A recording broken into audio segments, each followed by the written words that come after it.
Y el salario básico unificado fue establecido por el presidente de la República para el año 2023 en $450, es decir, un incremento de $25 a este salario básico. Fue una decisión del presidente de la República. Una vez más, el Consejo Nacional de Salarios no logró ponerse de acuerdo respecto de este incremento, y es sobre este tema y otros relacionados que vamos a dialogar con Rodrigo de la Torre. Él es analista agropecuario, económico y político, miembro del Consejo Nacional de Trabajo y Salarios, a quien damos la bienvenida. Señor de la Torre, muy buenas noches. Muy buenas noches, Rosita. Buenas noches a todos los televidentes y quienes nos están siguiendo a través de las redes sociales. Muchísimas gracias. Bueno, soy Rosana. Ah, No hay, Rosana, no hay perdón. problema, no hay problema. Bueno, coméntenos una vez más, parece que esta es ya una constante en las dificultades para ponerse de acuerdo en el incremento que debería tener cada año el salario básico unificado para nuestro país. ¿Qué es lo que ocurrió en esta ocasión? A ver, yo creo que es importante reconocer que cuando hay un hay un actor en el ámbito de lo político que no es parte de las negociaciones. Las negociaciones de los salarios deberían ir de mano de las empresas y los trabajadores, porque la empresa conoce cuál es su realidad individual y el trabajador pues combina sus tiempos, sus actividades y comparten una interrelación laboral.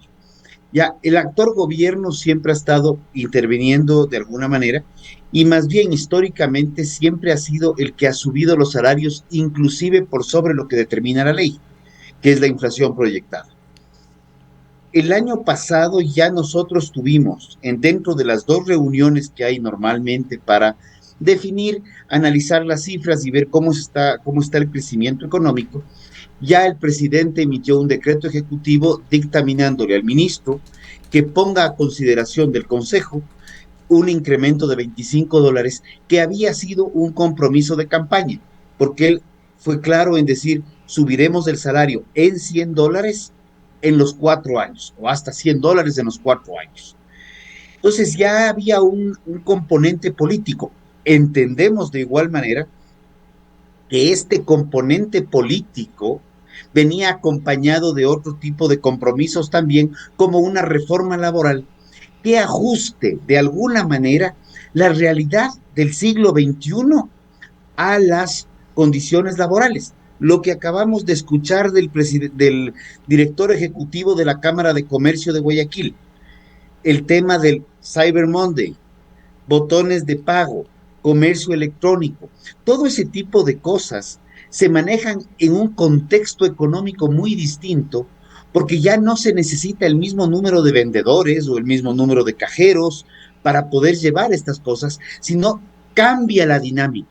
Entonces, ante ese cambio de dinámica real que se está aplicando en el siglo XXI, tenemos que tener regulaciones laborales acorde a las del siglo XXI y no acorde a las de finales del siglo XIX.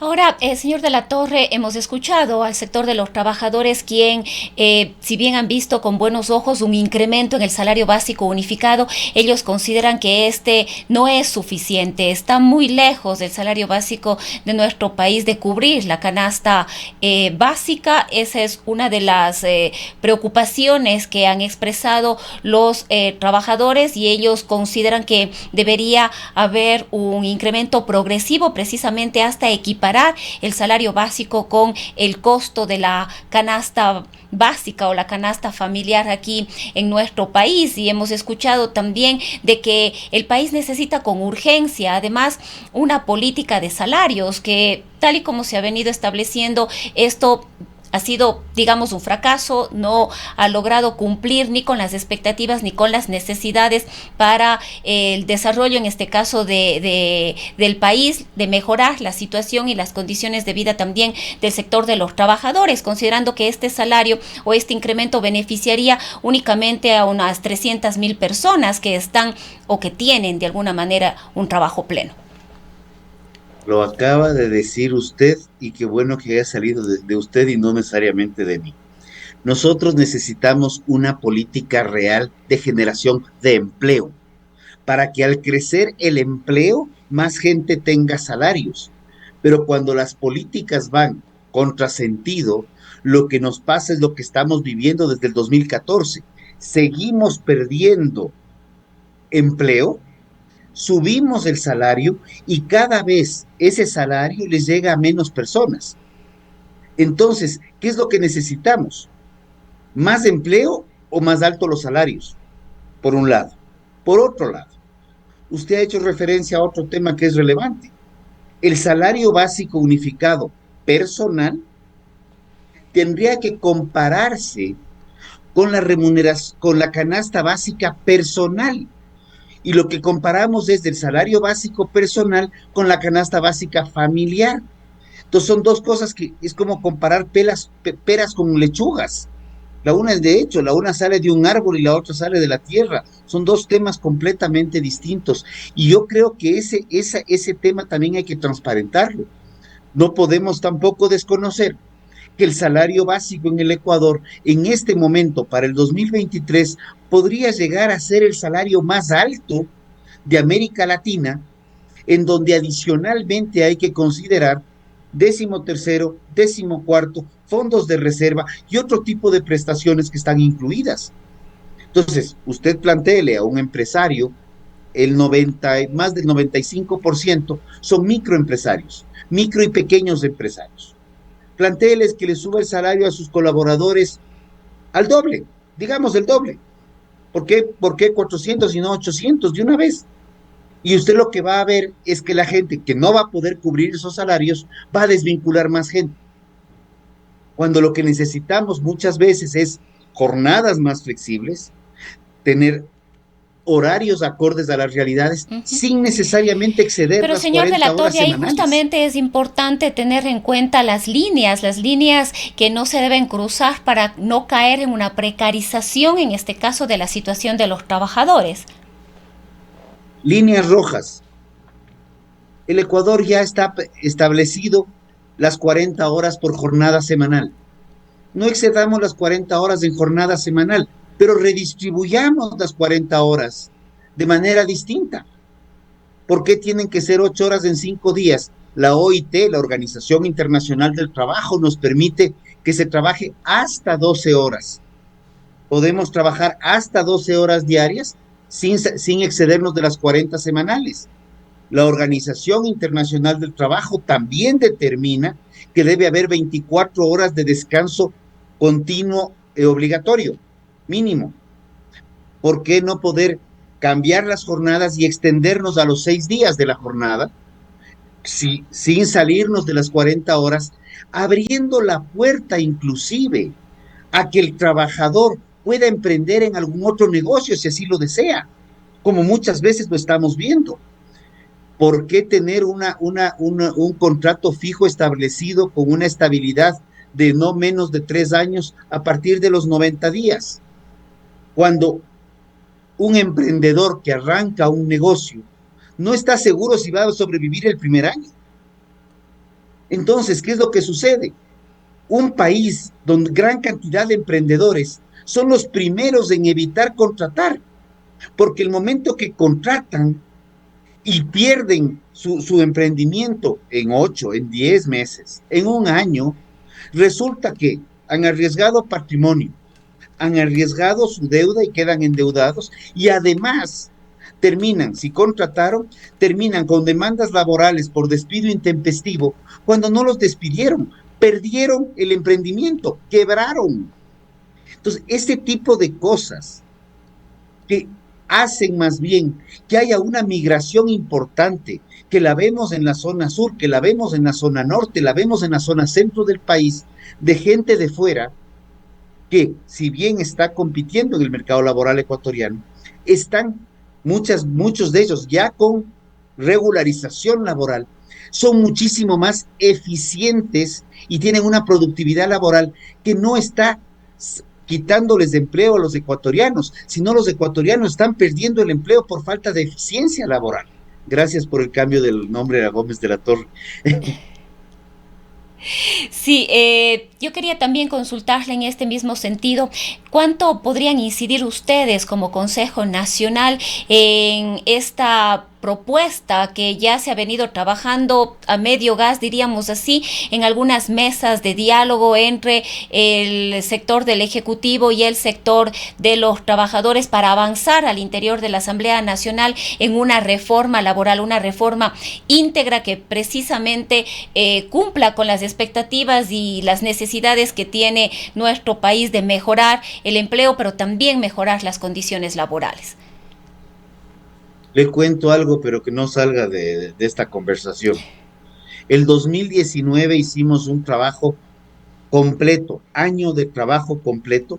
Luego vino la pandemia y tuvimos que reacomodarnos a una realidad completamente distinta de reuniones, de manejos, pero en el 2020 se emitieron 4 acuerdos ministeriales del 220, 221, 222, 223, que precisamente a través de acuerdo ministerial transparentaban un poco lo que se trató en las mesas del 2019.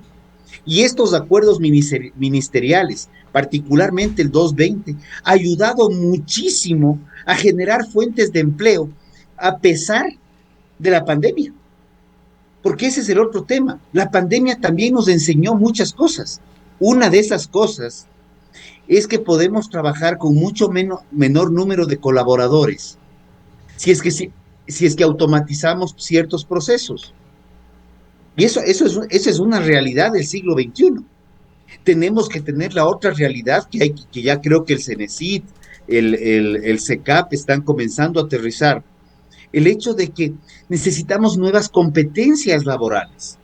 No todo el mundo está para ser arquitecto, médico, doctor.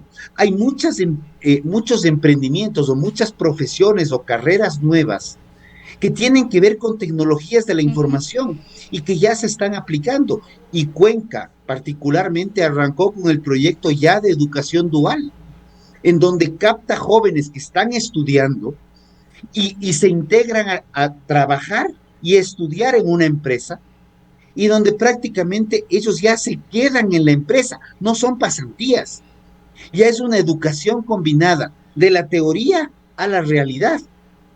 Y claro, poco a poco en el proceso educativo se van integrando en el tejido empresarial.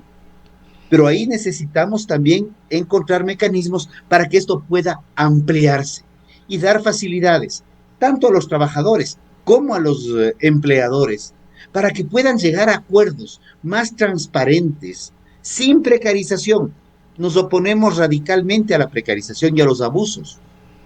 Y ojo, a los abusos de cualquier lado que vengan, sean de los trabajadores o de los empleadores, pero buscar mecanismos reales para generar más empleo pleno.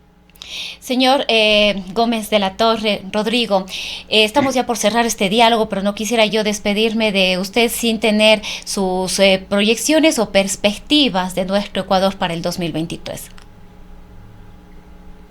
Híjole, es un año político, un año de cambio de autoridades o reelección de autoridades. Algunos concejales se quedarán, otros se irán, algunos alcaldes se irán. Los cambios políticos generan incertidumbre, ¿ya? Y lamentablemente todavía, si bien vemos un incremento en ventas, todavía no vemos un despegue real de la economía. Entonces creo que necesitamos una búsqueda real en que la sociedad, en que el sector privado, sean de trabajadores, sean de empleadores, sean de organizaciones civiles, sean lo que sea, se empodere más en sí mismo y deje de preocuparse de qué es lo que haga el gobierno. Y que el gobierno haga lo que tenga que hacer en sus funciones, regular, controlar y prestar servicios básicos.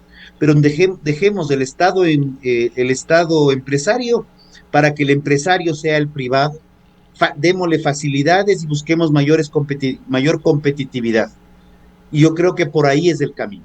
Confiemos que este año 2023 arrancamos con un salario bastante elevado. Confío que no pase lo que ya pasó este año, que la contratación temporal de diciembre, enero, que más o menos se queda hasta cuadrar los inventarios y demás, en febrero no se caiga tan drásticamente como históricamente no se había caído, que cayó este 2021. Bueno, perdón, 22, con el alza del 21. Confiemos que eso pase y más bien echémosle fuerza, echémosle ñeque, que el gobierno haga su trabajo y nosotros como sector privado que el gobierno nos deje de complicar en muchos ámbitos y que más bien nos permita seguir creciendo, seguir emprendiendo y poder salir adelante de mejor manera. Bien, queremos agradecerle el haber compartido con nosotros este diálogo, pero sobre todo también haber compartido sus criterios. Ha sido Rodrigo Gómez de la Torre, él es analista agropecuario económico, analista político, miembro del Consejo Nacional del Trabajo y Salarios. Son las 19 horas con 58 minutos.